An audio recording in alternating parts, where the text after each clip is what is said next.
আসসালামু আলাইকুম ওয়া বারাকাতুহু। সম্মানিত দিনী ভাই ও বোনেরা, আপনারা দেখছেন ইসলামিক চ্যানেল ইবাদতের পথে।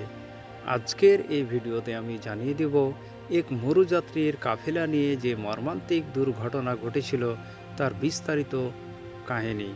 সম্মানিত দিনী ভাই ও বোনেরা, চলুন আমরা মরুযাত্রীর কাফেলার বর্ণনাটি জানার চেষ্টা করি এবং জানার পূর্বেই আপনি যদি আমার এই চ্যানেলে নতুন হয়ে থাকেন তাহলে অবশ্যই চ্যানেলটিকে সাবস্ক্রাইব করে পাশে থাকা বেল বাটনটি চাপ দিয়ে সঙ্গেই থাকবেন।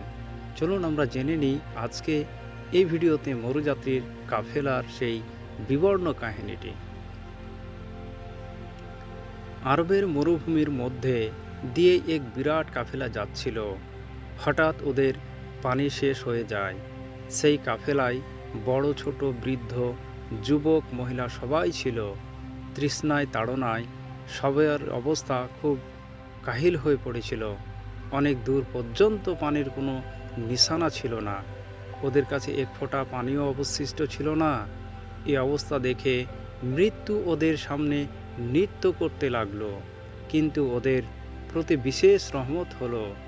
হঠাৎ উভয় জাহানের সাহায্যকারী মুহাম্মদ সাল্লাল্লাহু আলাইহি ওয়াসাল্লাম ওদের সাহায্যার্থে তথায় সেখানে পৌঁছে গেলেন। হুজুরকে দেখে সবাই দেহে যেন প্রাণ ফিরে আসলো। সবাই হুজুরকে চারদিকে সমবেত হয়ে ঘিরে ফেলল। হুজুর ওদেরকে সান্ত্বনা দিলেন এবং ফরমালেন, অর্থাৎ বললেন, সামনে যে টিলা আছে এর পিছন দিয়ে এক কালো রং এর হাবসি গোলাম উষ্ট্রি সহ অর্থাৎ উট সহ আমার কাছে নিয়ে এসো। নির্দেশ মতো কয়েকজন টিলার ওপারে গিয়ে দেখলো যে বাস্তবিকই উষ্ট্রির ওপর আরোহণ করে এক হাবসি যাচ্ছে। ওরা সে হাবসিকে হুজুরের কাছে নিয়ে আসলো। হুজুর এর কাছ থেকে মোশকটা নিয়ে সেটার ওপর তার রহমতের হাতটা বোলায় এবং ওটার মুখ খুলে দিলেন এবং ফরমালেন, এখন তোমরা যেরকম তৃষ্ণা হও না কেন, এসো পানি পান করে নিজের তৃষ্ণা নিবারণ করো। কাফেলার সবাই সেই মোশক থেকে প্রবাহিত রহমতের ঝর্ণা থেকে পানি পান করতে শুরু করলেন এবং সবাই নিজ নিজ পাত্র ভরে নিতে লাগলেন। এভাবে সবাই তৃপ্ত হলেন এবং সবাই পাত্র ভরে নিলেন। হুজুরের এই মজিজা দেখে সেই হাবসি গোলাম ভীষণ আশ্চর্য হয়ে গেল এবং হুজুরের হাত মোবারকে চুমু দিতে লাগলো। হুজুর সাল্লাল্লাহু আলাইহি ওয়াসাল্লাম তার নুরানি হাত ওর মুখের উপর বুলাইয়ে দিলেন এবং সঙ্গে সঙ্গে সে হাবসি কালো রং উজ্জ্বল সাদা রং রূপান্তরিত হয়ে গেল। অতঃপর সে হাবসি কালেমা পড়ে নিজেকে অন্তরকে আলোকিত করে নিল।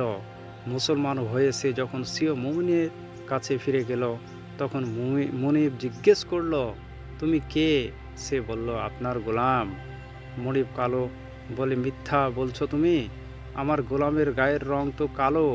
সে বলল, আপনার কথা ঠিক, কিন্তু আমি সেই নূরের উৎস বরকতময় সত্তা এর সাথে দেখা করে তার উপর ঈমান এনেছি, যিনি সমগ্র সৃষ্টিকুল আলোকিত করে দিয়েছেন।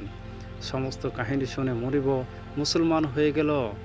আমার সম্মানিত দিনী ভাই ও বোনেরা, আমাদের হুজুর আল্লাহর অনুমতি উভয় জাহানের কল্যাণকারী এবং মুসিবতের সময় সাহায্যকারী।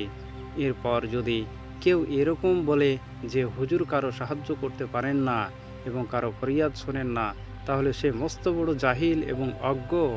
সম্মানিত দিনী ভাই ও বোনেরা, আপনারা এতক্ষণ শুনছিলেন সেই কাফেলায় যাত্রীদের করুণ বিবর্ণ কাহিনী। সম্মানিত দিনী ভাই ও বোনেরা, আবারও অনুরোধ করব, আপনি যদি আমার এই চ্যানেলে নতুন হয়ে থাকেন তাহলে অবশ্যই চ্যানেলটিকে সাবস্ক্রাইব করে পাশে থাকা বেল বাটনটি চাপ দিয়ে সঙ্গে থাকবেন আর সাথে লাইক কমেন্ট করতে ভুলবেন না। কেননা আমার এই চ্যানেলে প্রতিনিয়ত ইসলামিক যেসব শিক্ষণীয় বিষয়গুলো রয়েছে সেই সবগুলোই প্রকাশ করা হয়। আপনি যদি মুসলিম হয়ে থাকেন তাহলে অবশ্যই চ্যানেলটিকে সাবস্ক্রাইব করে এবং ইসলামকে সহযোগিতা করতে চান তাহলে অবশ্যই চ্যানেলটিকে সাবস্ক্রাইব করে পাশে থাকবেন এবং দাওয়াতি কাজে অংশগ্রহণ করে নিজেকে সওয়াবের ভাগীদার মনে করবেন। সম্মানিত দিনী ভাইরা, এ ছিল আজকের এই ঘটনা। অন্য একটি ঘটনা নিয়ে আরও একটি ভিডিওতে আপনাদের সাথে কথা হবে, সেই প্রত্যাশায় ভালো থাকবেন। আসসালামু আলাইকুম ওয়া রাহমাতুল্লাহি ওয়া বারাকাতুহু।